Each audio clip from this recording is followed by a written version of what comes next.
Caines here from In the Cat Cave, and I am just playing around with the Stitched All Around stamp set and the coordinating stitched labels framelits from Stampin' Up.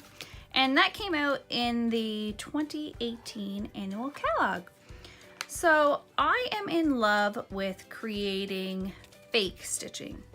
While I do love machine stitching, I also love the fake. So right now Stampin' Up does not have a rectangular faux stitching die to fit a standard card front.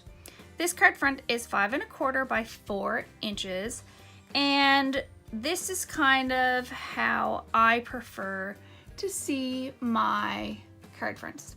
So there are some tricks in order to do this. Now, of course, you can have something like this, which has the crisscrosses in the corner. Why is that? Because this is the edgelet that Stampin' Up has. It also has it in X's as well. So it has a little bit of everything for everyone, but I would like to show you today how you can get that standard card front faux stitching without the crisscrosses using this edgelet. So I'm going to grab my Big Shot and a card front and show you that.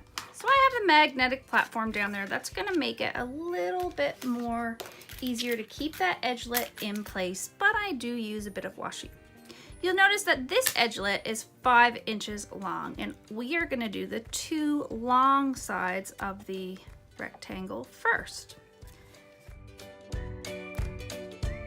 There is a bit of an overhang on those edgelets, and it's about 1/2 inch long, I believe. So this is what I mean by the overhang. So the edgelet is right here, that fake stitching is right there, and it's about a 1/2 inch or so. We're gonna do the other side. We're gonna try to center it, same as we did.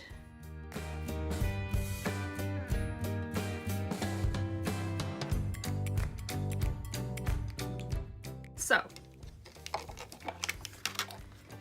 the trick is that you need to line up one side of your stitching right where the standard cutting pad starts to slope. And that kind of guarantees that the cut won't occur. So there won't be any cutting past that little slope, but it can be tricky and you can find yourself needing to redo this a couple times. On the other side, so over here, you're gonna line up once again right where the fake stitching is, and you can kind of use this here as a guide to keeping it straight.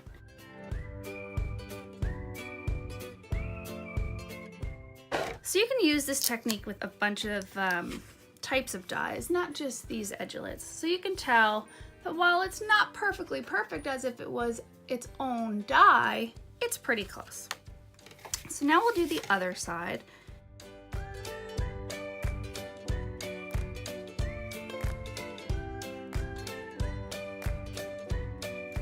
Let's see. And we have done it. We have done it, which means no redos. So thanks for joining me today, and be sure to get your Stitch Labels framelit because quite honestly, it's awesome. Almost as awesome as the stitch shapes that we have. Have a nice day. Bye.